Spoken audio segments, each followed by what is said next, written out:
नमस्कार, ANB news देख रहे हैं आप और मैं हूं आपके साथ हितेंद्र। बुलेटिन का आगाज करेंगे। सीबीआई ने कैम्ब्रिज एनालिटिका के खिलाफ मामला दर्ज किया है।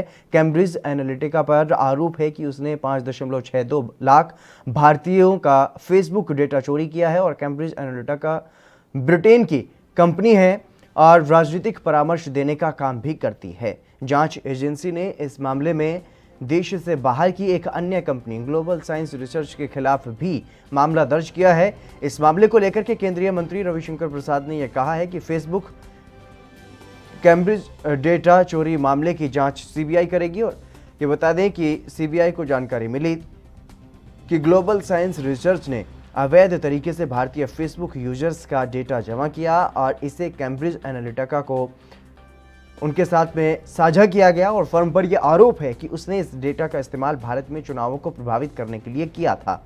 मार्च 2018 में कई अंतर्राष्ट्रीय मीडिया प्लेटफॉर्म ने कैम्ब्रिज एनालिटिका के पूर्व कर्मचारियों, सहयोगियों और दस्तावेजों का हवाला देते हुए यह बताया कि फर्म ने उनकी अनुमति के बिना 50 मिलियन से अधिक उपयोगकर्ताओं के फेसबुक प्रोफाइल से निजी जानकारी को इकट्ठा किया।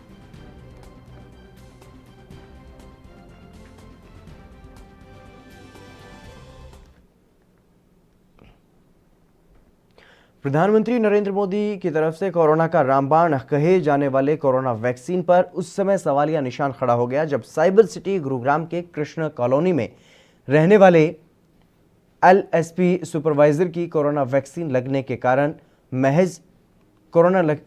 लगने के बाद महज 130 घंटे के बाद मौत हो गई। एक हंसता खेलता परिवार मातम में तब्दील हो गया। हालांकि जिला स्वास्थ्य विभाग इस पर अपनी रिसर्च कर रहा है और ये जानकारी जुटा रहा है कि क्या वाकई कोरोना वैक्सीन के कारण ये मौत हुई है या फिर इस मौत का कारण कुछ और ही है। लेकिन परिजन इसका ठीकरा कोरोना वैक्सीन पर ही फोड़ रहे हैं।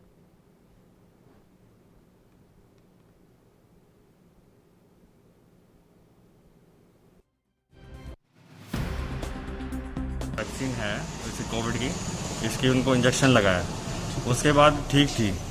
कल अचानक ही, मतलब आज रात को ही अचानक, मतलब वो सुबह जैसे उठी हैं तो उठी नहीं हुई एकदम, जैसे पापा मम्मी का रूटीन का होता है तो पापा उठे हैं तो उसके बाद मम्मी तो उठी नहीं थी। कितनी उम्र थी उनकी? और मम्मी की है 55 ईयर्स, 55 साल। तो क्या उससे पहले क्या उन्हें कोविड की प्रॉब्लम हुई थी? नहीं, क्या नहीं, कोई प्रॉब्लम नहीं। उसके अलावा उनको क्या प्रॉब्लम थी? कुछ हार्ट की प्रॉब्लम, बीपी की प्रॉब्लम? कुछ प्रॉब्लम नहीं थी, बस घुटने में उनका पेन रहता था, बस उसकी मेडिसिन चल रही थी, बाकी और कोई प्रॉब्लम नहीं। अच्छा, डॉक्टर के पास लेके गए तो डॉक्टर ने क्या बोला?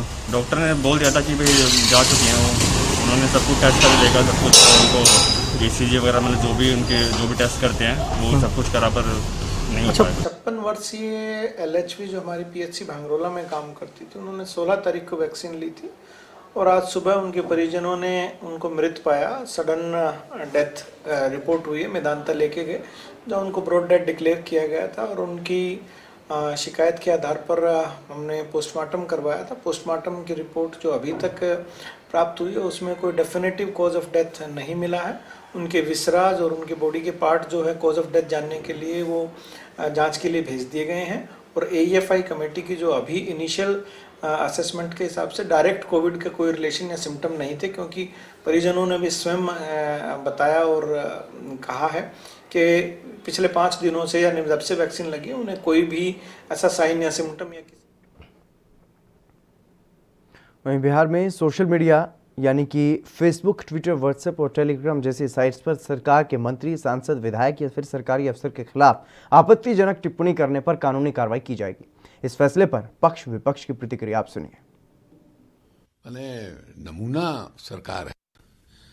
आपको याद है कि जब प्रवासी मजदूर लौट के आ रहे थे लॉकडाउन में, उस समय भी पुलिस के एक सीनियर अधिकारी ने ये बयान दिया था कि इनके आने की वजह से बिहार में अपराध बढ़ रहा है। अब उसी तरह का ये जो है खबर आ रही है। कौन तय करेगा कि क्या अपमानजनक है, क्या आपत्तिजनक है? इसको डिसाइड कौन करेगा? नीतीश जी करेंगे कि जो बयान देने वाले पुलिस के पदाधिकारी हैं वो करेंगे? ये आपत्तिजनक क्या होता है? जो लोकतंत्र में लोगों का अधिकार है आलोचना करना, सरकार की आलोचना करना, और सरकार की आलोचना होगी, कहेगा कि नहीं साहब अपराध बढ़ गया, तो पुलिस पदाधिकारी कहेगा कि ये आपत्तिजनक बयान है भाई, आप कैसे कह रहे हैं कि अपराध बंद हो गया, और आपके खिलाफ मुकदमा कर देगा। कहा जाएगा कि सरकार में भ्रष्टाचार बढ़ा, तो कहेंगे कहाँ है साहब भ्रष्टाचार बढ़ा है। ये बहुत ही गंदी बात है और हमको नहीं समझ में आ रहा है कि नीतीश कुमार का नियंत्रण जो है अपने प्रशासन पर है या नहीं है। ऐतराज हो सकता है। अभद्रता, असंसदीय वाक्यों का प्रयोग, गाली गलौज की भाषा, सोशल मीडिया पर आए दिनों लोगों का अपमान हो रहा है। अपने शिकायतों को, अपने आरोपों को हम शालीन और सैयद शब्दों में भी कह सकते हैं। दरअसल इंटरनेट और सोशल मीडिया का उपयोग सकारात्मक उद्देश्यों के लिए किया जाना चाहिए।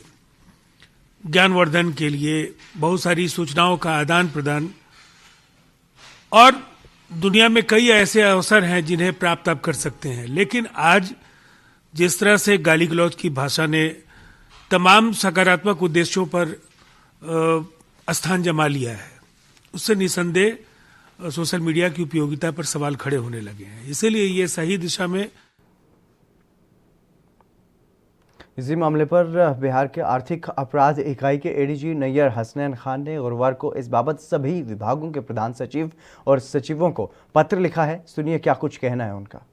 किया है जो सभी विभाग के प्रधान सचिव और सचिवों को है, और इसमें उनसे अनुरोध किया गया है कि जो सोशल मीडिया का मिसयूज हो रहा है खासतौर से गवर्नमेंट के फंक्शनरीज के साथ, उसके बारे में अगर उनके पास शिकायतें हैं तो वो ईओयू को भेजे, जो नोडल एजेंसी है स्टेट की। और हमारे पास इस तरह का सोशल मीडिया के मिसयूज में जो भी मामले आएंगे उसकी जांच होगी। जांच में विधिवत तरीके से देखा जाएगा कि अगर वो कॉग्निजेबल ऑफेंस का मामला बनेगा तो उस पर कानूनी कार्रवाई होगी। तो सर उसको लेकर फिर सवाल क्यों उठ रहे हैं, जो अपोजिशन हो या जो भी हो, सोशल मीडिया पे आज ट्रोल भी हो रहा है कि ये अभिव्यक्ति की आज़ादी पे कहीं ना कहीं एक तरह से रोक है। ये किसी तरह से इसमें कोई किसी की आज़ादी बोलने की उसका कोई मामला नहीं बनता है। मैंने एक जो भी अनुरोध किया है प्योरली कानूनी दायरे में है, और जो गैर कानूनी गतिविधियां होंगी, क्योंकि साइबर क्राइम की श्रेणी में वो सारे मामले आते हैं जिसमें सोशल मीडिया का मिसयूज होता है। किसी के विरुद्ध आप आपत्तिजनक बात करें, पोस्ट करें, पिक्चर्स पोस्ट करें, या अशांति फैलाने के लिए, या किसी की डिग्निटी से छेड़खानी करने के लिए, या उल्टे सीधे शब्द का अपशब्दों का प्रयोग करना जिसका कोई आधार ना हो, तो ये मिसयूज है सोशल मीडिया का। और इससे इस तरह की शिकायतें इधर विगत कुछ दिनों में काफी ज्यादा बढ़ी हैं। तो इसमें लोगों को ये जानकारी देने के लिए भेजा गया है ये पत्र की नोडल एजेंसी को। कृषि कानूनों को लेकर के लगातार जिस तरीके से किसानों का आंदोलन लगातार बढ़ रहा है, जैसे जैसे इस आंदोलन का समय बढ़ता जा रहा है, वैसे वैसे विपक्षी दलों का हमला भी तेज होता जा रहा है। अब शिवसेना के राज्यसभा सांसद संजय राउत ने सरकार पर निशाना साधा है। किसानों से कब तक बातचीत चलेगी? 60 दिन हो गए, किसान हटने को तैयार नहीं। ये सरकार को मालूम है किसान हटेंगे नहीं। जब तक जो मुख्य मांग है तो कानून रद्द करने की, तब तक किसान पीछे नहीं हटेगी, सरकार को मालूम है। तो ये क्या सरकार ये चाहती है कि पहले दौर की चर्चा 2, 3, 4, 5 राउंड, 10 राउंड तक आ गए, और कितने राउंड पे सरकार जाए? क्या सरकार Guinness book of world record में अपना कीर्तिमान प्रस्थापित करना चाहते हैं कि हम इतने राउंड चर्चा? विश्व में अब तक ये कीर्तिमान किसी ने स्थापित नहीं किया था।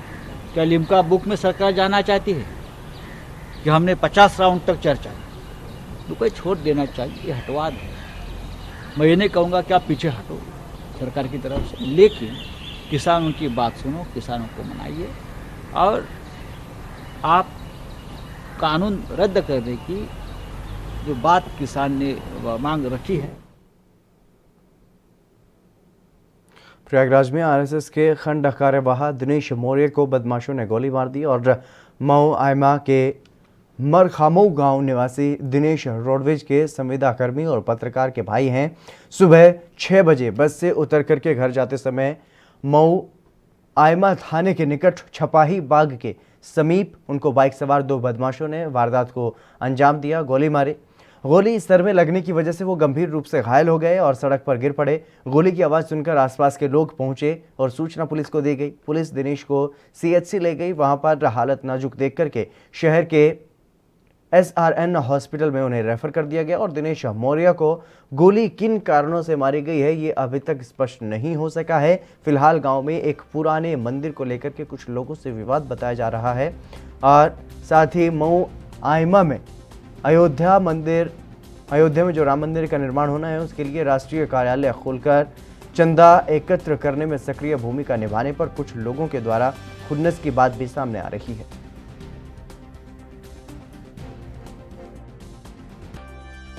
आज थाना मोयामा क्षेत्र के अंतर्गत एक व्यक्ति गोली लगने से घायल हो गया। पुलिस द्वारा तत्काल मौके पर पहुंचकर उसे SRN में भर्ती कराया गया है। फिलहाल उसका इलाज चल रहा है और डॉक्टरों से टीम से पुलिस लगातार संपर्क में है और अभी खतरे से बाहर वो बताए जा रहे हैं और पुलिस ने संदिग्धता के आधार पर 4 लोगों को हिरासत में लेकर पूछताछ कर रही है। आगे की विधिक कार्रवाई की जा रही है।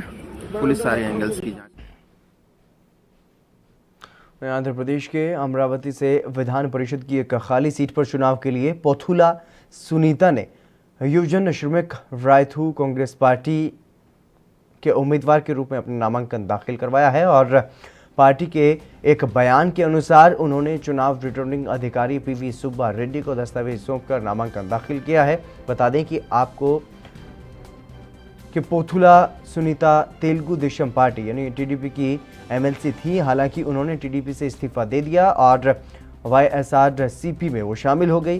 सुनीता ने 28 अक्टूबर 2020 को अपनी परिषद की सदस्यता से इस्तीफा दे दिया और वहीं YSRCP और आंध्र प्रदेश के मुख्यमंत्री YS जगन मोहन रेड्डी ने खाली MLC सीट के लिए सुनीता को B फॉर्म जारी किया है।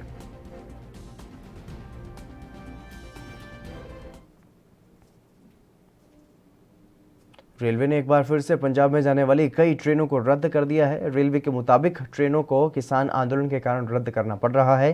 साथ ही कई ट्रेनों के रूट को डाइवर्ट भी किया गया है। बता दें कि इससे पहले पंजाब में जब रेल ट्रैकों पर किसान बैठे तो उस समय भी ट्रेनों की आवाजाही पूरी तरह से ठप करनी पड़ी थी।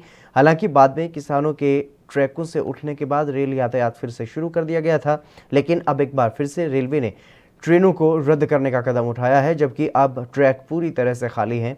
अंबाला मंडल की तरफ से जारी सूची के अनुसार दर्जन भर ट्रेनों के रूट को डाइवर्ट किया गया है और वहीं दूसरी ओर कुछ एक ट्रेनों को शॉर्ट टर्मिनेशन भी किया गया है। ट्रेनों के रूट को डाइवर्ट करने और रद्द करने का सिलसिला केवल पंजाब में ही सीमित है। पंजाब को छोड़ दिया जाए तो पूरे देश में ट्रेनों के संचालन में तेजी आई है।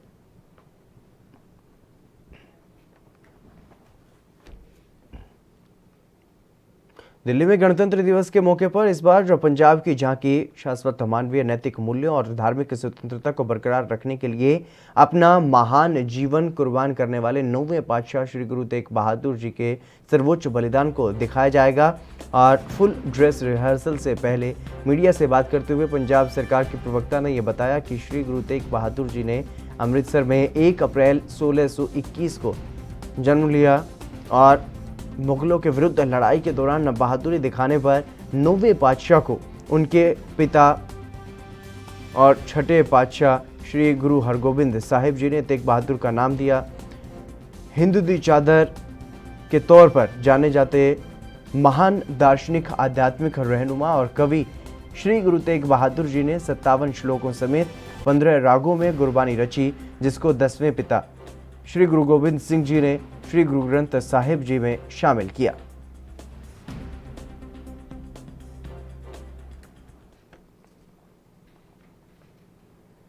सात महीने से चीनी बंदरगाह पर फंसे हुए MV जग आनंद जहाज पर सवार 23 भारतीय बुधवार को भारत के कोच्चि हवाई अड्डे पर उतरे और एक आधिकारिक बयान के अनुसार ये जानकारी सामने आई है। MV जग आनंद में सवार 23 लोगों को चीनी अधिकारियों ने कोरोना वायरस से प्रतिबंधों को लेकर के कथित तौर पर चालक दल को बदलने या फिर उन्हें लंगर डालने की अनुमति नहीं दी थी। एक बयान के मुताबिक नाविकों के 2 यूनियनों National Union of Seafarers of India और मैरीटाइम यूनियन ऑफ इंडिया ने मिलकर के उन्हें वापस घर लाने के लिए कई विकल्प तलाशे थे। NSUI के महासचिव सह कोषाध्यक्ष अब्दुल गनी वाइसरेंग ने यह कहा है कि NSUI को खुशी है कि भारतीय नाविक कोच्चि हवाई अड्डे पर पहुंच गए हैं।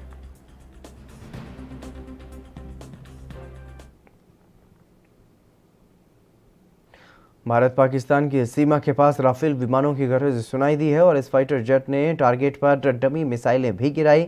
इनके साथ ही भारतीय सुखोई 30 और मिराज 2000 लड़ाकू विमानों ने भी अपनी शक्ति का प्रदर्शन किया और ये नज़ारा भारत और फ्रांस की वायु सेनाओं के बीच संयुक्त वायुसेना अभ्यास का है।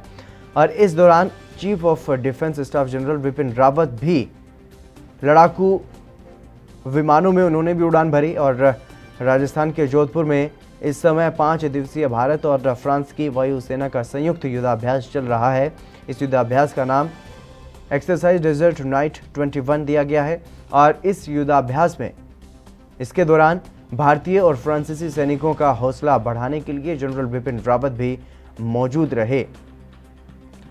बुधवार को शुरू हुए इस युद्धाभ्यास से सीमा पार तक हलचल है और क्योंकि भारतीय लड़ाकू विमान जब एक साथ उड़ते हैं और आसमान में अपने युद्ध का कौशल दिखाते हैं, प्रदर्शन करते हैं, तब वो बेहद शानदार होता है। और रक्षा विशेषज्ञों का ये मानना है कि राफेल और सुखोई 30 लड़ाकू विमान भारतीय आकाश की सुरक्षा के लिए सबसे खतरनाक फाइटर जेट्स हैं।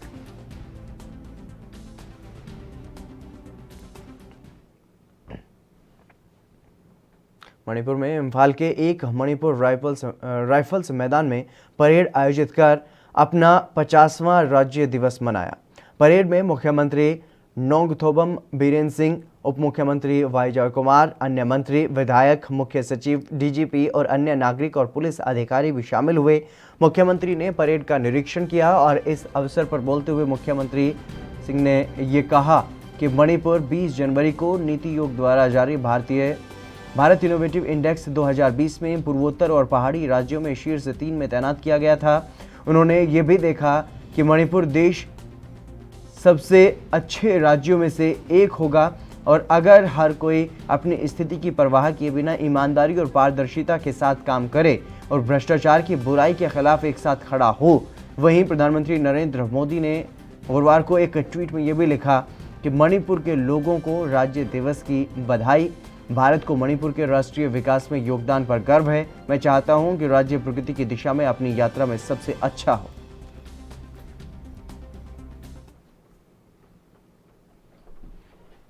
महाराष्ट्र की सामाजिक न्याय मंत्री धनंजय मुंडे के खिलाफ बलात्कार की शिकायत दर्ज करवाने वाली महिला ने अपनी कंप्लेंट वापस ले ली है।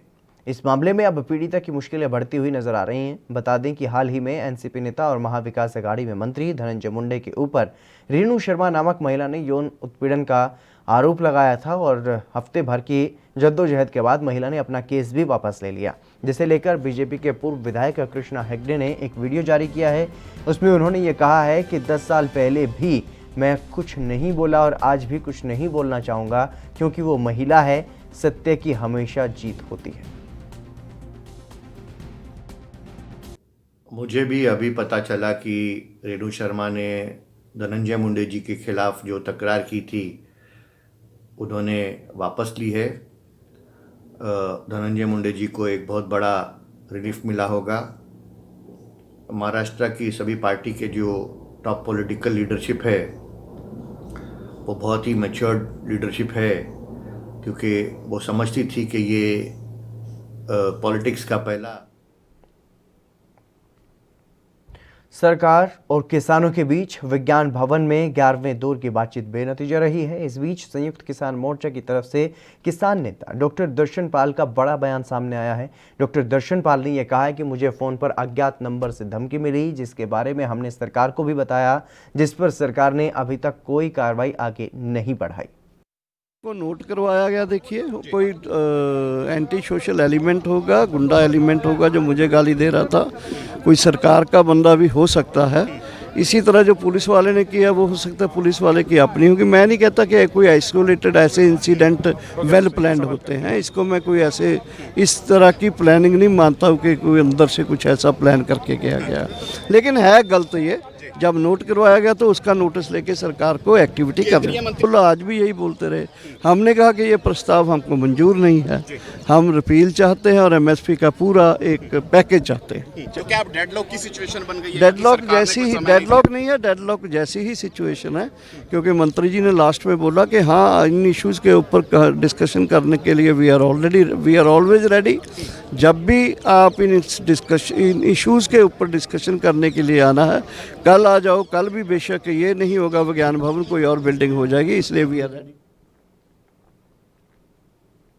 वहीं सरकार के साथ बैठक के बाद भारतीय किसान यूनियन के हरियाणा प्रदेश अध्यक्ष गुरनाम सिंह चढ़ूनी ने क्या कुछ कहा है वो भी आपको सुनाते हैं। हमारे साथ है, बातचीत कर रहे हैं। चढ़ूनी साहब, एक बड़ा मसला, क्योंकि आज सरकार कह रही है कि हमने जो दे दिया वो बहुत है, इससे ज्यादा कुछ दे नहीं सकते। डेडलॉक की सिचुएशन कहीं ना कहीं खड़ी होती नजर आ रही है। हाँ, डेडलॉक एक तरह से है, क्योंकि आगे को बात मेरे ख्याल लगता नहीं कि अभी 26 जनवरी तक तो नहीं चलेगी। तो 26 जनवरी को लेकर भी पुलिस जो है वो रास्ता देने को तैयार नहीं है, सरकार इन कानूनों को रद्द करने को तैयार नहीं है, एमएसपी को लेकर कानून बनाने को तैयार नहीं है, तो किस तरह से हल निकलता नजर आएगा? मेरे को लगता नहीं कि जिस तरीके से सरकार बात कर रही है इतने पे तो समझौता नहीं होगा। आज का क्या रवैया था, क्योंकि नेताओं के ऊपर कहीं ना कहीं कहा जा रहा है उनको धमकियां दी जा रही हैं, उनको रोका जा रहा है, रास्ते में गाड़ियां पुलिस रोककर उनको तंग नहीं, ऐसा कुछ नहीं है कि कोई धमकियां मिल रही हैं या कोई परेशान हो, तो एक रूटीन का मैटर होता है उनका चेक करने का, ये झंडा उतार दो, ये कर दो, वो जैसे उनको ऊपर से आदेश होते हैं। दर्शनपाल कह रहे हैं कि उनको फोन आया है, उनको एक कह सकते हैं शख्स ने धमकी दी है कि आप सरकार आपको जो कुछ दे रही है उसमें मान जाएं, नहीं तो कुछ भी हो सकता है। देखिए, वो तो मेरे को नहीं लगता वो क्या, उसका नंबर तो वो ट्रेस हो नहीं पा रहा वो, लेकिन ऐसा फ़ोन आया है उनका कहना है, लेकिन कोई नंबर कोई ट्रेस नहीं हो पा रहा कि वो किसका है। कई बारी कोई सरफिरे होते हैं वो ऐसी बात कर देते हैं। चढ़ूनी साहब, अब परेड को लेकर क्या तैयारी है? परेड को 26 जनवरी की परेड और वो होगी। पुलिस रास्ता नहीं दे रही है, पुलिस कह रही है कि आप बाहर किसी रोड पर जो है वो परेड निकालें, दिल्ली के अंदर एंट्री नहीं देंगे। नहीं, ऐसा उन्होंने नहीं कहा, वो किसी और रूट पे विचार कर रहे हैं, लेकिन हम उसको मान नहीं रहे हैं। हमने जो रिंग रोड है उसकी बात की, और रिंग रोड है भी ठीक, वो गलत भी नहीं है और हमारा अधिकार भी है। हम उनको आश्वस्त कर रहे हैं कि हम कोई उपद्रव नहीं करेंगे, हम आपकी जो सरकारी परेड है उसको डिस्टर्ब नहीं करेंगे, इसलिए वो रास्ते खोल दें और हमें परेड करने दें, वो भी सहयोग करें, हम भी उनका सहयोग करें। आपको नहीं लगता कि सरकार कहीं ना कहीं टकराव की स्थिति उत्पन्न करना चाहती है? भाई साहब, टकराव की स्थिति सरकार उत्पन्न करेगी तो फिर वो मार लेगी, लठ जोर से मारेगी, हम तो उनसे नहीं टकराएंगे। बिल्कुल, देखिए सीधे तौर पर हम जो ट्रैक्टर परेड है वो कहीं ना कहीं जो रिंग रोड है उसी पर निकालेंगे, वही रोड सही है, और ऐसे में जो राजपथ पर होने वाली परेड है उसको किसी तरह से बाधा नहीं पहुंचाई जाएगी, शांतिपूर्वक ये परेड रहेगी। शिपाल के साथ विनीत कपूर, ANB न्यूज़, विज्ञान भवन, दिल्ली। तुषारा नाम की महिला ने केरल के एर्नाकुलम में एक नॉन हलाल रेस्तरां खोला है। इस जगह पर सिर्फ गैर हलाल खाना ही सर्व होता है और बाहर बैनर पर साफ साफ ये लिखा है कि इस जलपान गृह में हलाल खाना प्रतिबंधित है। तुषारा ये बताती हैं कि जब उन्होंने इसे शुरू किया तब कई मुसलमानों ने उनके विचार का विरोध किया, लेकिन उन्होंने सभी की बातें सुनने के बाद भी अपने इस आइडिया पर काम किया और आज उन्हें इस रेस्तरां को खोले 1.5 साल बीत गया है। एर्नाकुलम के इस रेस्तरां में तमाम ग्राहक बिना किसी आपत्ति के खाना खाने के लिए आते हैं, जिसके आधार पर महिला ये कहती हैं कि जिन्हें मेरे नॉन हलाल कॉन्सेप्ट से आपत्ति नहीं है उनका मैं स्वागत करती हूं, और जिन्हें परेशानी है उनके पास यहाँ ना आने का विकल्प है। महिला ये भी बताती हैं कि बहुत से ऐसे लोग हैं जो बिना हलाल हुआ खाना पसंद करते हैं, इसलिए किसी के पास ये अधिकार नहीं है कि उन्हें हलाल खाना खिलाएं। बाहर लगे बैनर के बारे में तुषारा ये कहती हैं कि भोजनालयों के बाहर गैर हलाल बोर्ड रखने को इतना बड़ा मुद्दा नहीं बनाया जाना चाहिए।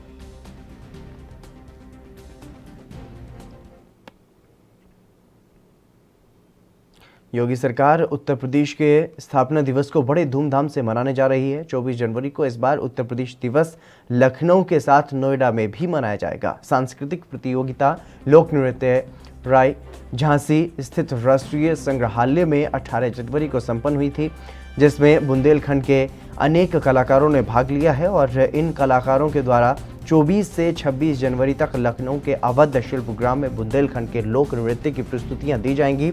साथ ही इन कलाकारों को सीएम योगी द्वारा संस्कृति विभाग के माध्यम से पुरस्कार भी दिया जाएगा।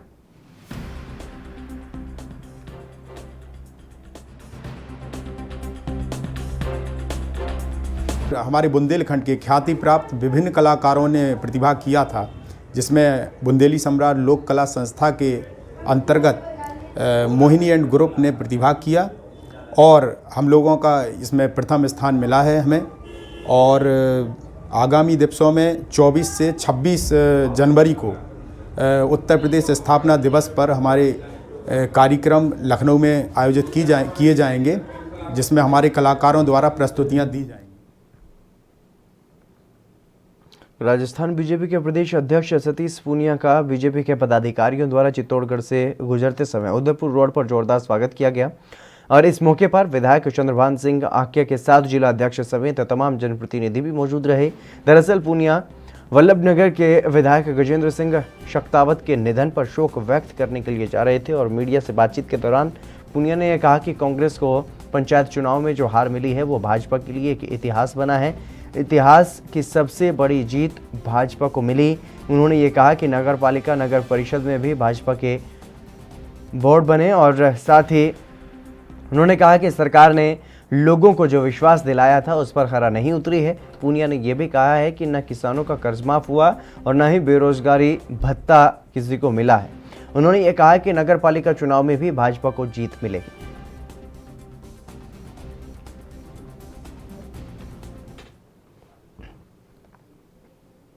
असम स्थित तेजपुर वायु सैनिक अड्डा देश की पूर्वी सीमाओं पर दुश्मन की किसी भी चुनौती का जवाब देने को तैयार है। इस वायुसेना के अड्डे के नए air officer commanding air commodore Dharmendra Singh Dangi ने यह कहा है कि भारतीय वायुसेना तेजी से विकास कर रही है और हम किसी भी चुनौती से पार पाने में सक्षम हैं। एयर कमोडोर तेजपाल सिंह ने तेजपुर वायुसैनिक अड्डे की कमान संभालने वाले एयर कमोडोर डांगी को 19 दिसंबर 1992 में वायुसेना में जंगी बेड़े में तैनाती मिली थी और फ्रांस से लड़ाकू विमान राफेल को लाने वाली टीम की अगुवाई करने वाले एयर कमोडोर डांगी को कर्तव्य के प्रति असाधारण समर्पण के लिए राष्ट्रपति की ओर से 2012 में वायुसेना पदक से भी सम्मानित किया जा चुका है। उन्होंने 1 सितंबर 2009 से सुखोई 30 MKI स्क्वाड्रन की कमान फ्लाइंग कमांडर के रूप में संभाली है और वो लड़ाकू विमान MiG-27 को उन्नत बनाने की परियोजना के वरिष्ठ परीक्षण पायलट भी रहे हैं।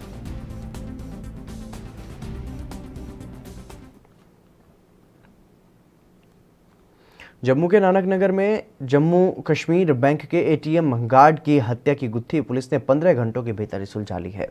यही नहीं, हत्या में शामिल दोनों हत्यारों को गिरफ्तार भी कर लिया गया है। उन्होंने यह हत्या ATM लूट के इरादे से की थी और दोनों हत्यारे कश्मीर के रहने वाले बताए जा रहे हैं।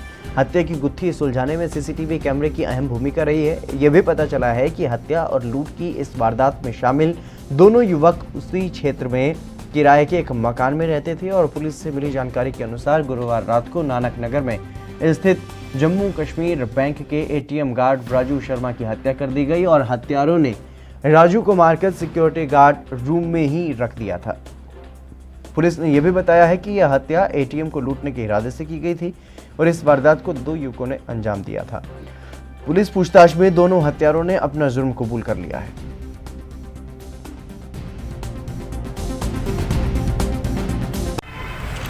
कल शाम को हमें अपने सूत्रों से पता चला कि नानक नगर में JK बैंक का ATM जो कि सेक्टर नंबर 13 में है, वहाँ पे एक व्यक्ति जिसको बुरी तरीके से मारा गया है, उसकी वहाँ पे बॉडी पड़ी हुई है।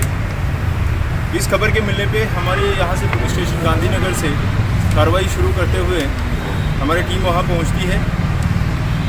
वहाँ पे ये पाया गया कि जो ATM के गार्ड है, जिनका नाम राजू शर्मा सन ऑफ गोलूराम शर्मा, उम्र तकरीबन 36 साल, न्यू प्लॉट प्रेमनगर के रहने वाले, उनकी बॉडी वहाँ पे मर्डर्ड स्टेज में पाई गई। इसके ऊपर case FIR number 16/2021 under section 302 और 4/25 आर्म्स एक्ट के तहत दर्ज करके पुलिस स्टेशन ने कार्रवाई शुरू की। उस ATM की CCTV फुटेज और काफ़ी सारे लोगों के साथ पूछताछ करने के बाद हमारी टीम ने आज फाइनली उस केस को सॉल्व करने में और रिकॉर्ड टाइम में सॉल्व करने में कामयाबी मिली है। वहीं छत्तीसगढ़ के राजनांदगांव में गोबर खरीदी बंद होने से आक्रोशित पशुपालकों ने इंदिरानगर चौक में चक्का जाम कर दिया और पशुपालक गोबर सड़क पर ही उड़ेलकर नारेबाजी करने लगे। करीब 1.5 घंटे चले हंगामे के बाद एसडीएम और सीएसपी मौके पर पहुंचे, जिन्होंने विधिवत अपनी समस्या और शिकायत प्रशासन के सामने रखने की समझाइश दी और इसके बाद मामला शांत हुआ और पशुपालकों ने रास्ता छोड़ा।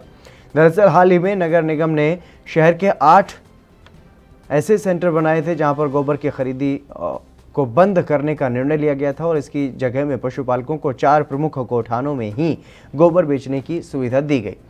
इंदिरा नगर में भी गोबर खरीदी की जा रही थी, जो इस निर्णय के बाद बंद हो गई और इसी से भड़के आक्रोशित वार्डवासियों ने प्रदर्शन शुरू कर दिया। पशुपालकों का ये कहना है कि जिन 4 गौठानों को निर्धारित किया गया है वो शहर से बाहर आउटर के वार्डों में है, जहां तक गोबर का परिवहन करने में ही उन्हें बिक्री से अधिक राशि खर्च करनी पड़ रही है।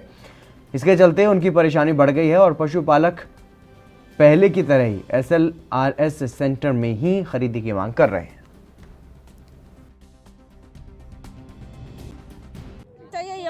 मुहारा नहीं होना चाहिए, इंचे होना चाहिए। का समस्या आते तुमला? हमला वहाँ नहीं जाना चाहिए। हम नान लोग लई कहावे हमन खाना उना नहीं बना सकन, उती जाओ गोबर धर के भैया तो हमन इंचे डालना है। हमला अभी गोबर नहीं बिकत है तो का करत हो गोबर ला? गोबर सड़क में फेंका था, सड़क में कुल होता सब पानी उर्मिला। हमारा समस्या है गोबर की समस्या है गोबर। यहाँ हमारा गोबर छोटे छोटे लोग लेता है भैया, हम गोबर ला मुहारा जाके नहीं सकन है। 2-3 किलोमीटर हवे। ये बच्चा मेरा घर के कहाँ जाबो? हमारे घर में आज नहीं बनी, आज दिन भर आज 7 बजे बैठे यहाँ। अभी का करत तुम? अभी का करता समस्या में बैठे गोबर के रोड में डाला था, नहीं लेने कहा थे सेंटर और 4 महीना पहले ले से सेंटर वाले, अब तो नहीं लेते ना, तो नहीं लेते तो हम कहाँ मुहारा जाबो? मुहारा लेगो कहा थे? मुहारा कितना दूर होते भैया? देखो ना तुम नाम बता दे आपके। मोर रेणु का नाम है। के निवासी जो गोबर विक्रय करते थे उनकी मांग थी कि पहले अस्थायी रूप से वहाँ पर विक्रय केंद्र बनाया गया था, जो कि अभी निगम द्वारा उसको हटा दिया गया है। कुछ सेंटरों पर ही खरीदी की जा रही है, उनको मुहारा खरीदी केंद्र ले जाने के में विक्रय करने के लिए कहा गया, मगर उनका मांग है कि हमारे पर जहाँ से पहले खरीदा जा रहा था वहीं पर खरीदा जाए, हम उतने दूर नहीं ले जाएंगे। इसको लेकर के उन्होंने विरोध प्रदर्शन किया था, क्योंकि इससे पहले उन्होंने प्रशासन के पास कभी इस चीज़ संबंध में अपना अवगत भी नहीं कराया था और अचानक विरोध समर्थन करते हुए तुरंत चक्का जाम किया गया, जो कि ठीक नहीं है। जिस संबंध में उनको बताया गया कि ऐसा नहीं करना है, यदि आप कुछ समस्याएं हैं तो पहले कम से कम प्रशासन के पास आकर के उन चीज़ों के बारे में अवगत कराएं। तो इस संबंध में निगम को भी निर्देशित किया गया कि क्या हो सकता है और क्या किस तरीके से किया जा सकता है। चलिए फिलहाल यहाँ पर रुकेंगे एक छोटे से ब्रेक के लिए, जल्द हाजिर होंगे।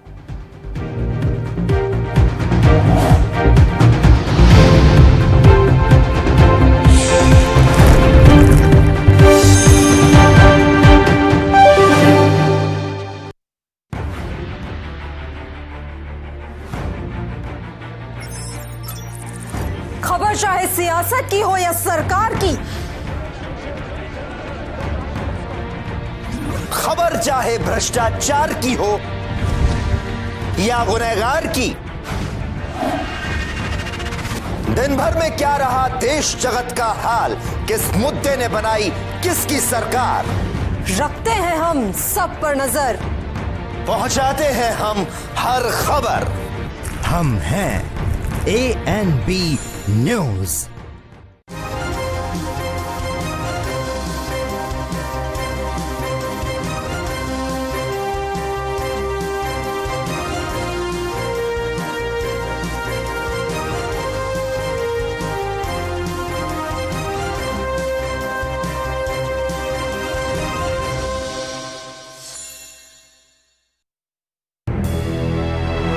लखनऊ से लेकर चंडीगढ़ तक, मुंबई से लेकर रायपुर तक, क्या है राजनीति की हलचल, क्या है समाज का मिजाज। राजधानी लाइव, हमारी नजर, आपका फैसला, हर रोज सुबह 8 बजे सिर्फ ANB न्यूज पर।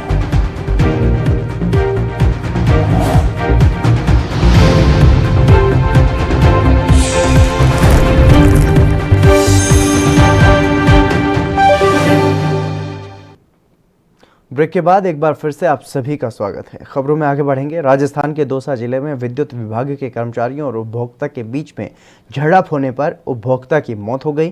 दरअसल जिले के मानकपुर क्षेत्र में उपभोक्ता के बिजली बिल की बकाया राशि जमा नहीं होने के कारण विद्युत कर्मचारी कनेक्शन काटने के लिए पहुंचे, जहां पर उपभोक्ता और विद्युत कर्मचारियों के बीच झड़प में उपभोक्ता की मौके पर ही मौत हो गई। इस घटना के बाद मृतक के परिजनों ने जिला मुख्यालय पर धरने पर बैठकर विद्युत कर्मचारियों पर हत्या का आरोप लगाया है और घटना के बाद राज्यसभा सांसद मौके पर पहुंचे और स्थिति का जायजा लिया। मशीन चल रही थी, बोरिंग की मशीन चलते वक्त ही वो 2 कर्मचारी बिजली विभाग से आए थे। उनका कोई 6-7 हज़ार रुपये बिजली का बिल बकाया था। हमने उसको कहा कि भाई हम कल या परसों में दे देंगे, हमारे पास आज पैसे हैं, लेकिन बोरिंग की मशीन को पेमेंट करना है हमको। हमारे पानी भी नहीं हुआ था सर, हम टेंशन में थे। 10-5 मिनट और रुक के फिर हम उधर घर पे चले गए कनेक्शन काटने के लिए। महिलाओं से अभद्र व्यवहार करने लग गए। उधर गाली गलौच होती दिखती, जो मेरे फादर चले गए उधर ही। फादर से धक्का मुक्की की उसने, पता नहीं किसकी तो देखे मारी किसकी नहीं मारी, वो फादर गिर गए वहीं, उसके बाद उठे ही नहीं। ये घटना है सर। हमने फिर उसका पीछा भी किया पर वो भाग गया। क्या नाम है? मोहर सिंह। मैं बेटा हूँ सर। जैसे आपने पोस्टमार्टम के अब आज जो डेड बॉडी ले वो क्या मिले सर? डेड बॉडी जब तक नहीं लेंगे, जब तक उनकी गिरफ्तारी नहीं हो जाती या फिर हमें कोई आश्वासन नहीं मिल जाता, जब तक हम नहीं लेंगे। कोई जनता की बात हो जाती है हल्की तू में भी, तो तुरंत सरकारी मुलाजिम 332-353 का मुकदमा दर्ज कराता है। ये मुकदमा मानपुर वाले मामले में झूठा है, तो हमने पुलिस प्रशासन से कहा है कि उसकी जांच करो, उसको एफआईआर लगाओ और एफआईआर के बाद 182 चलाओ, झूठा मुकदमा दर्ज कराना। दूसरा, जिन्होंने मारा है उनको राउंड अप किया जाए। तीसरा, आर्थिक पैकेज की हमने उनको जानकारी दे दी, क्योंकि उसकी 2 ट्यूबवेल खराब हो गई, वो आर्थिक रूप से टूट चुका, और चूंकि विद्युत विभाग की लापरवाही है सरकारी मुलाजिमों की, तो आर्थिक पैकेज देना ही होगा। ये हमारी मांगे हैं। मैंने इनको कह दिया है पोस्टमार्टम कराओ, हमारी मांग मानने। हिमाचल के मुख्यमंत्री कुल्लू जिले के दौरे पर रहे और मुख्यमंत्री जयराम ठाकुर मनाली से सड़क मार्ग द्वारा कुल्लू पहुंचे। कुल्लू पहुंचने पर उन्होंने रघुनाथपुर के राजमहल में पूर्व सांसद महेश्वर सिंह और उनके परिवार को राजमाता के निधन पर सांत्वना दी और मुख्यमंत्री ठाकुर ने यह कहा कि राजमाता के निधन से जहां कुल्लू घाटी में शोक है, तो वहीं उनसे जुड़ा हुआ हर आदमी शोक संतृप्त है। वहीं पूर्व विधायक चंद्रसेन के निधन पर शोक जताते हुए मुख्यमंत्री जयराम ठाकुर ने यह कहा कि पूर्व विधायक स्वर्गीय चंद्रसेन ठाकुर ने विधानसभा में भी कुल्लू की आवाज को प्रमुखता से रखा था और बीजेपी संगठन के लिए भी उनका योगदान कभी भुलाया नहीं जा सकता। यहाँ तो मैं राजमाता जी का दुखद निधन होने पर परिवार के साथ शोक और संवेदना व्यक्त करने के लिए आया था। बहुत लंबा जीवन उनने जिया, संघर्ष भी किया ज़िंदगी में, और बहुत पहले उनकी एक मेजर सर्जरी हुई थी। सर्जरी के बावजूद भी उनने बहुत लंबा समय स्वस्थ होकर के, सक्रिय होकर के जो है परिवार के बीच में गुजारा, और आज वो नहीं है, इस बात का हमें दुख है। ईश्वर उनकी आत्मा को शांति दे। और जहाँ तक कोरोना की आप बात कर रहे हैं, तो उसमें स्वाभाविक रूप से बहुत बड़ी संख्या में पूरे देश में, दुनिया में और हमारे भी हिमाचल प्रदेश में भी लोगों की दुखद मृत्यु हुई है। लेकिन फिर भी हम इस बात को कह सकते हैं कि आज की तारीख में हम कोरोना को काफ़ी हद तक जो है उसको नियंत्रित करने के लिए। हरियाणा राज्य बाल कल्याण परिषद के मानद महासचिव कृष्ण ढुल ने प्रेस कॉन्फ्रेंस की और ये कहा कि बाल महोत्सव डिजिटल माध्यम से प्रदेश भर में मनाया गया। और ढुल ने यह भी कहा कि इस बार कोविड के चलते ऑनलाइन बाल महोत्सव मनाया गया है। इस बार बाल महोत्सव 10 अक्टूबर से शुरू हुआ था और हर जिले में 10,000 बच्चों के रजिस्ट्रेशन यानी कि 2 लाख बच्चे प्रतिभागी बने और ये लक्ष्य रखा गया था। इस बार रिकॉर्ड तोड़ बच्चे बाल महोत्सव से जुड़े और 4,96,850 बच्चे प्रतिभागी बने। सबका उत्साह बढ़ाने के लिए एक बहुत ज़रूरी कदम था। तो हमने ये जब निर्णय लिया तो शुरू में हम लोगों ने ये सोच करके कि मैंने अपना टारगेट रखा कि करीब करीब 1.25 लाख, मेरे मन में विचार था कि 1.25 लाख बच्चों को हम लोग अगर पार्टिसिपेट कराएंगे तो 5,000 प्रति एंट्री जिले से आए, ऐसा एक मन में विचार मेरे था। पर चूंकि मुझे लगता था कि अधिकारियों को मैं 5,000 ही बताऊंगा तो शायद वो ढीले पड़ जाएंगे, इसलिए मैंने अपनी तरफ से सभी अधिकारियों को डबल एंट्री का सिस्टम दिया, यानी कि 10,000। और मैंने सब अधिकारियों को कहा कि भाई 10,000 प्रति जिला करेगा बच्चों की एंट्रियां, तो 2.25 लाख के आसपास हम लोग जो है प्रतिभागी बच्चों के साथ इस बाल महोत्सव में जाएंगे। और मैंने अपनी तरफ से इनको सबको टारगेट दिया कि 2 लाख बच्चे मिनिमम पार्टिसिपेट करें। पार्टिसिपेट ये मतलब पहली बार। पंजाब के संगरूर में लहरागागा पुलिस ने नाकेबंदी कर 3 आरोपियों को गिरफ्तार कर लिया और दरअसल आरोपियों के पास से 26 पेटियां शराब की बरामद की गई हैं। पुलिसकर्मी ने यह बताया है कि नाकेबंदी के दौरान इन आरोपियों को गिरफ्तार किया गया। इनकी कार पर एक वकील का स्टिकर लगा हुआ है और उस पर कुछ कहा नहीं जा सकता। इसके साथ ही उन्होंने यह भी बताया कि आरोपियों ने कार खरीदी हुई है, उनकी ओर से यह स्टिकर लगाया गया था। और इसके अलावा पुलिस का यह कहना है कि बॉर्डर एरिया होने की वजह से पुलिस लगातार नाकाबंदी करती रहती है।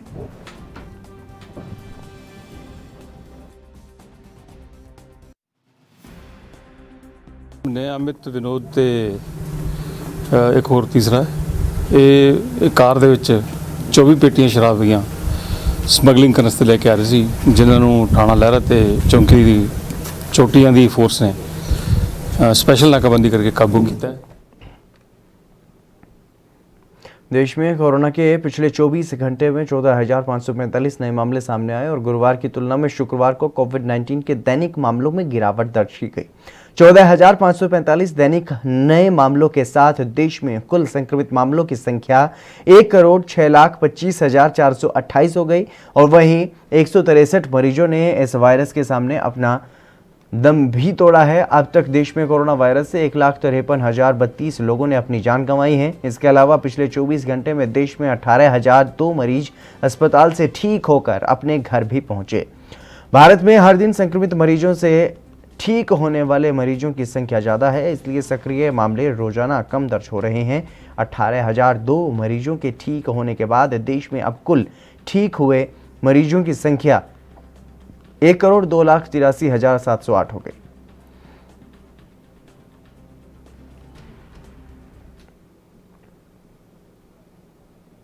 भारत ने स्वदेशी हॉक आई विमान से स्मार्ट एंटी एयरफील्ड वेपन का सफल परीक्षण किया है और हिंदुस्तान एरोनॉटिक्स लिमिटेड ने देश के इस पहले स्मार्ट हथियार का परीक्षण ओडिशा के तट पर किया है।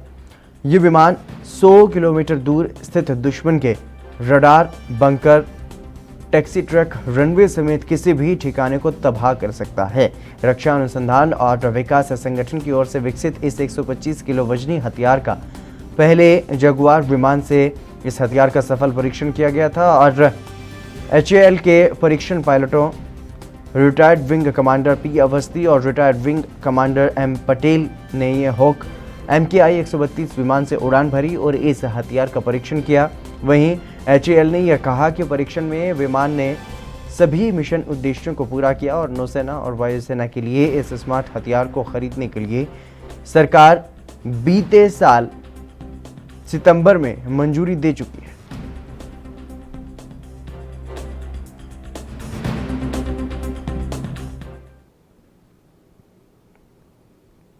सूचना किसी अज्ञात व्यक्ति ने अपने ट्विटर हैंडल पर ट्वीट की थी। इस पर पुलिस और बम निरोधक दस्ता मौके पर पहुंच गया।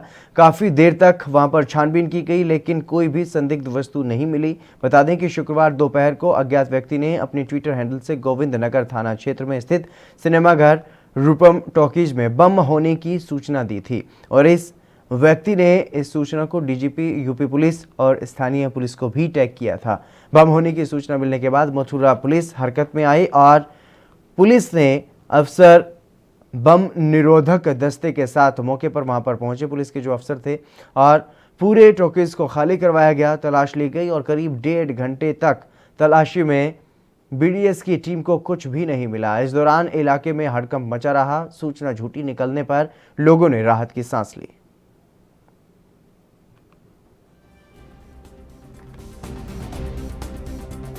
आज एक फॉल्स ट्वीट प्राप्त हुआ था कि रूपम सिनेमा में बम फिट कर दिया गया है। इस सूचना पर सिनेमा हॉल का प्रॉपर चेक कराया गया। डॉग स्क्वाड, बीडीएस और एएस चेक टीम द्वारा और मैनुअली भी सर्च किया गया। ऐसी कोई बात नहीं, हम लोग उसकी पहचान करके उसको चिन्हित कर रहे हैं कि ये ट्वीट कहाँ से ओरिजिनेट हुआ। पंजाब के पटियाला में क्रांतिकारी किसान यूनियन की तरफ से शहरी लोगों को जागरूक करने के लिए पटियाला के अलग अलग स्थानों से ट्रैक्टर मार्च निकाला गया। इस मार्च में बड़ी संख्या में युवा और छोटे बच्चे भी किसानों के साथ समर्थन देते हुए नजर आए। किसानों ने यह कहा कि हमारी तरफ से पटियाला शहर के अलग अलग इलाकों से ये ट्रैक्टर मार्च निकाला जा रहा है और इस ट्रैक्टर मार्च में बड़ी संख्या में ट्रैक्टरों का काफिला है। किसानों ने यह भी कहा कि पटियाला शहर के निवासी हमारे साथ हैं और जब तक ये कानून वापस नहीं लिए जाते तब तक इसी तरह से उनका संघर्ष भी जारी रहेगा।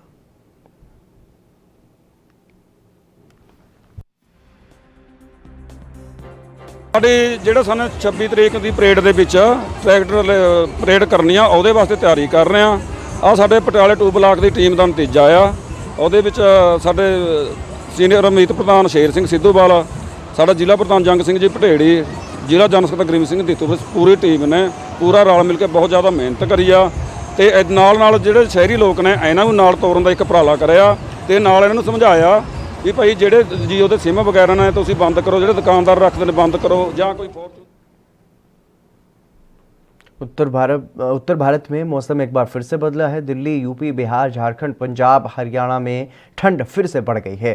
मौसम विभाग के अनुसार कई राज्यों में बहुत जल्द मौसम बदलने वाला है और इसके आसार से पहाड़ी राज्यों में बारिश और बर्फबारी होगी और उत्तर पश्चिमी राज्यों में बारिश हो सकती है। आने वाले 2-3 दिन तक तापमान में गिरावट दर्ज की जाएगी और शीतलहर चलेगी। बता दें कि उत्तर भारत के अन्य हिस्सों में भी सुबह से कोहरा छाया हुआ।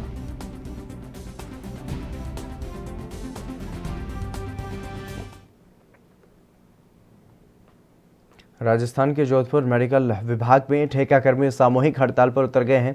संयोजक तेजपाल ने यह बताया कि ठेका कर्मचारियों को संविदा या MRS के माध्यम से भर्ती करके ठेका प्रथा से मुक्ति दिलाने की मांग उठाई गई है और शुक्रवार से प्रदेश भर में समस्त मेडिकल कॉलेज की तरफ से हो रही अनिश्चितकालीन कार्य बहिष्कार में सम्मिलित होते हुए अनिश्चितकालीन सामूहिक अवकाश पर हैं और इससे प्रदेश की चिकित्सा व्यवस्था पर काफ़ी प्रतिकूल असर पड़ेगा।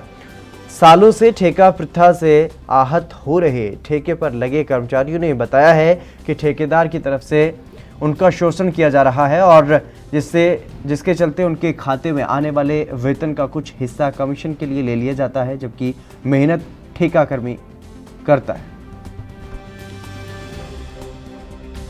चिकित्सा विभाग वार्षिक एकीकृत महासंघ जोधपुर की तरफ से हमारे प्रदेश स्तरीय जो हड़ताल की जा रही है, कार्य बहिष्कार, उसको लेके आज Jodhpur doctor S N medical college के भी समस्त ठेका कार्मिक अनिश्चितकालीन कार्य बहिष्कार का निर्णय लिया है और इसी के तहत हम लोग कार्य बहिष्कार कर रहे हैं।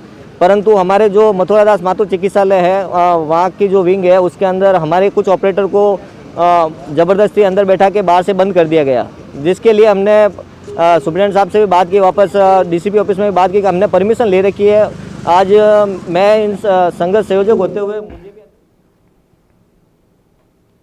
यूपी के नोएडा में उस वक्त हड़कंप मच गया जब पुलिस को सूचना मिली कि सेक्टर 63 में बम जैसी कोई चीज़ देखी गई है। सूचना पर तत्काल संज्ञान लेते हुए और 26 जनवरी के अलर्ट को ध्यान में रखते हुए पुलिस के आला अधिकारी और पुलिस बल मौके पर पहुंचा।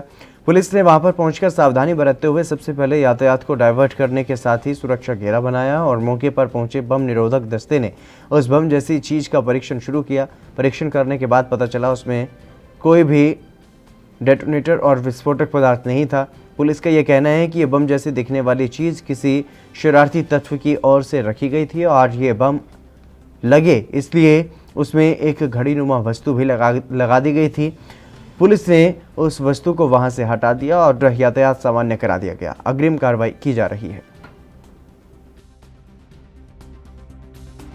इसको फर्दर एग्जामिनेशन के लिए ले जा रहे हैं और बाकी यहाँ का ट्रैफिक सामान्य कर दिया गया। सर, आप मानते 26 जनवरी को लेकर नोएडा को दहलाने की साजिश थी? नहीं, इसमें कोई एक्सप्लोजिव नहीं है, इसमें कोई एक्सप्लोजिव नहीं है। घटना ललितपुर के जाखलोन में एक दिल दहला देने वाली सामने आई है, जहां पर अज्ञात कारणों से एक झोपड़ी में आग लग जाने से 2 मासूमों की जलकर मौत हो गई।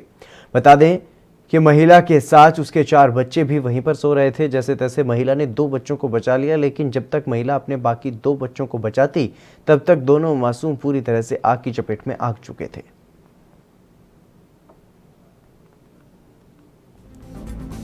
बच्चे जल गए।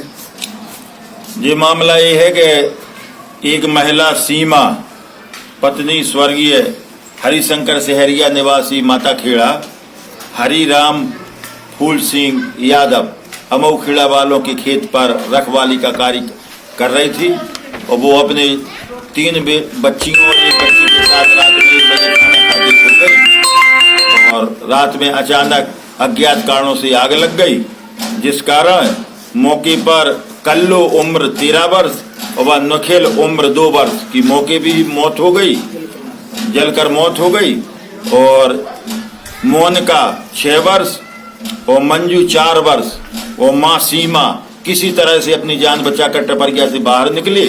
उसने शोर मचाया, आसपास के लोगों ने आके आग बुझाई और घटना की सूचना थाना जाखलोन एसडीएम सदर और सीओ साहब को दी गई। वो मौके पर पहुंच करके उनने सारी कार्रवाई वहां पूर्ण कराई, पोस्टमार्टम के लिए उन्हें भेज दिया है। मेरी जिला प्रशासन से और शासन से मांग है कि गरीब असहाय महिला को मुआवजा दिलाए जाने की मांग की। उत्तर प्रदेश में कांग्रेस पार्टी के नेता और विधान परिषद सदस्य दीपक सिंह ने हैट्रिक मारते हुए उत्तर प्रदेश विधान मंडल के उच्च सदन विधान परिषद में लगातार तीसरी बार विनियमन समीक्षा समिति के सभापति वो बने और अमेठी संसदीय क्षेत्र के विधानसभा क्षेत्र गौरीगंज के रहने वाले एमएलसी दीपक सिंह ने लगातार एक ही समिति के तीसरी बार वो सभापति बनने का रिकॉर्ड उन्होंने कायम किया है और संसदीय क्षेत्र में बेहतर काम करने और जनहित के मुद्दों को लगातार प्रमुखता से उठाने के लिए स्पीकर रमेश यादव ने बड़ी जिम्मेदारी उन्हें सौंपी है। मैं अपने स्पीकर को बहुत बहुत धन्यवाद आभार प्रकट करता हूं आदरणीय रमेश यादव जी का। उन्होंने मुझे तीसरी बार ये मौका दिया है और जिस परंपराओं का निर्वहन के लिए संसदीय परंपराओं के दायित्वों को पूर्ण करने के लिए उन्होंने जिम्मेदारी सौंपी है, पीछे भी उन्होंने जिम्मेदारी दी थी, मैंने उसका अक्षरशः पालन किया। उत्तर प्रदेश की सारी समितियों में सबसे ज़्यादा बैठकें की, सबसे ज़्यादा प्रकरणों का निस्तारण किया। जो जिम्मेदारी जो विश्वास उन्होंने मुझे सौंपा है, हर बार से ज़्यादा बेहतर करने की कोशिश करूंगा और उत्तर प्रदेश के लिए जो जिम्मेदार चीज़ें होंगी, जो जरूरी चीज़ें होंगी। यूपी में कोविड टीकाकरण के पहले चरण के बाद दूसरे चरण की प्रक्रिया शुरू की गई है, लेकिन लोगों में काफ़ी भय का माहौल नजर आ रहा है। असमंजस की स्थिति में लोगों के भ्रम को दूर करने के लिए सिद्धार्थनगर जिले में मुख्य चिकित्सा अधिकारी ने सबसे पहले टीकाकरण करवाया और साथ ही वैक्सीन से जुड़ी सभी अफवाहों को दूर किया। इसके साथ ही पूरे जिले से स्वास्थ्य कर्मियों को वैक्सीनेशन जिला अस्पताल में करवाया गया और मौके पर मौजूद मुख्य चिकित्सा अधिकारी ने बताया कि दूसरे चरण में उन्होंने पहले वैक्सीनेशन करवाया है और अपने पूरी तरह से फिट होने की बात कही है और इसके साथ ही सभी को कोविड वैक्सीनेशन के बारे में जागरूक भी किया गया। परेशानी नहीं है, काफी आराम से लगा है, कोई समस्या नहीं हो रही है। मैं बेवा सीएससी से आया हुआ हूँ, दिग्विजय पांडे में रहता हूँ, एसटीएलएस पद पर कार्यरत हूँ।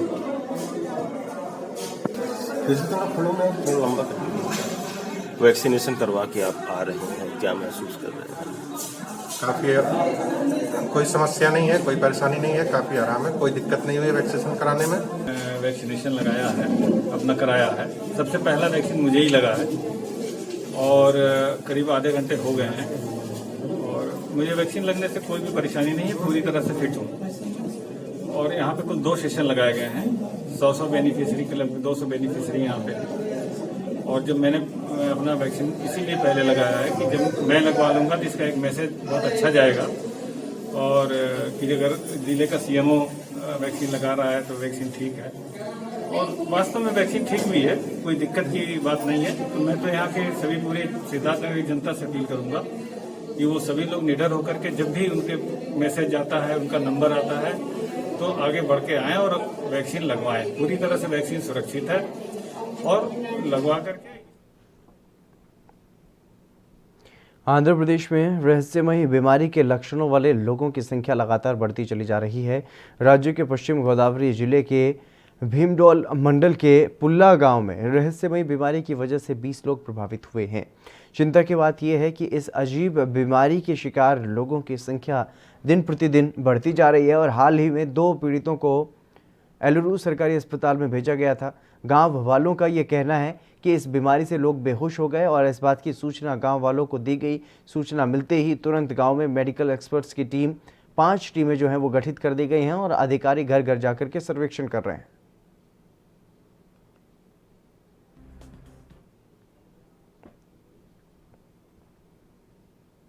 यूपी के मुरादाबाद विकास प्राधिकरण के 110 कर्मचारियों की सेवा बहाली न होने के विरोध में अधिकांश विभागों को मिलाकर के बनी मुरादाबाद समन्वय समिति के आह्वान पर अधिकांश दफ्तरों में 2 घंटे का कार्य बहिष्कार रहा और 22 जनवरी से होने वाली पूर्ण हड़ताल के समर्थन के लिए कर्मचारियों का आह्वान किया गया। कलेक्ट्रेट में 2 घंटे के कार्य बहिष्कार के साथ गेट मीटिंग की गई और कलेक्ट्रेट कर्मचारी संघ के प्रांतीय महामंत्री अरविंद कुमार वर्मा, समन्वय समिति के महासचिव मोहम्मद सुबहान ने 22 जनवरी से पूर्ण हड़ताल का आह्वान किया और इसी कड़ी में अब ये पूर्ण हड़ताल शुरू हो चुकी है। यहाँ सभी संघ के पदाधिकारियों में 22 जनवरी से पूर्ण हड़ताल का उत्साह भी नजर आया। ये 110 कर्मचारियों जो प्राधिकरण में 110 कर्मचारी को नियमित तरीके से निकाल दिया गया। पिछले 19 दिन से प्राधिकरण के कर्मचारी आंदोलन कर रहे थे। सारे राज कर्मचारियों ने उनको समर्थन दिया, समन्वय समिति का गठन किया।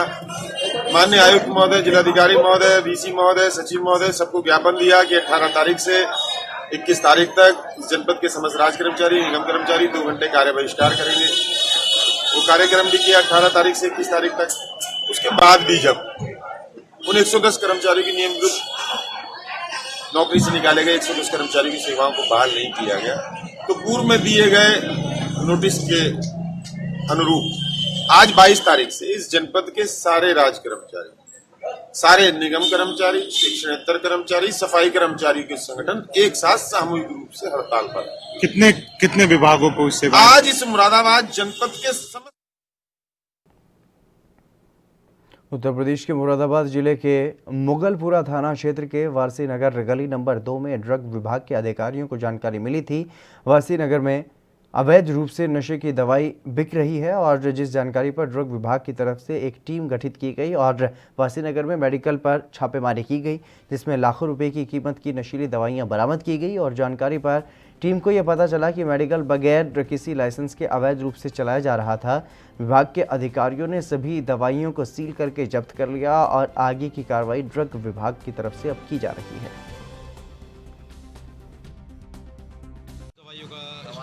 अभी इसका सीजर बनेगा, इसमें जो है सीजर बना के मूल्य को निकाला जाएगा, लेकिन अनुमानित है कि 1 लाख तक की औषधियाँ होंगी यहाँ पर जो अवैध रूप से रखी गई। इसका कोई लाइसेंस नहीं सर। ये जिसके कोई लाइसेंस नहीं है, इसके डिस्ट्रीब्यूटर है, इनका होलसेलर का कौन लोग होलसेल करते हैं? वो अभी विवेचना का जो है पार्ट, अभी हम लोग उसका विवेचना करके वहाँ तक पहुँचेंगे कहाँ से दवाई आएगी। यूपी के गोंडा से एक छात्र को नोएडा एसटीएफ और गोंडा पुलिस ने सकुशल बरामद कर लिया है। छात्र को अगवा करने वाले बदमाशों के साथ हुई मुठभेड़ के बाद एसटीएफ ने 3 बदमाशों को गिरफ्तार किया और इस गैंग में शामिल एक महिला डॉक्टर अभी फरार बताई जा रही है। बता दें कि छात्र को अगवा कर 70 लाख रुपए की फिरौती मांगी गई थी। सेकंड रैंसम कॉल कल 21 को शाम में आ गई थी, जिसमें पहले उसने और 70 लाख से 80 लाख डिमांड को बढ़ा दिया था और आज के बारे में कह रहा था कि कल उसने फिर 24 घंटे का अल्टीमेटम, जैसा कि शुरू के कॉल में भी 22 तारीख का बताया था, तो कल 21 तारीख को जब उसने कॉल किया तो उसमें भी उसने 1 दिन की मोहलत पैसे इकट्ठा करने के लिए अपहृत के परिजनों को बहुत ही अच्छे से ढूंढ के निकाले, जिस तरह फिर नहीं मिलेगा, कर लो, फिर नहीं मिलेगा। किस तरीके से कांटेक्ट हुआ, किस तरह की बातें हुई, कहाँ मिले? चलिए मेरे साथ खबरों में बस इतना ही, दीजिए इजाज़त, नमस्कार।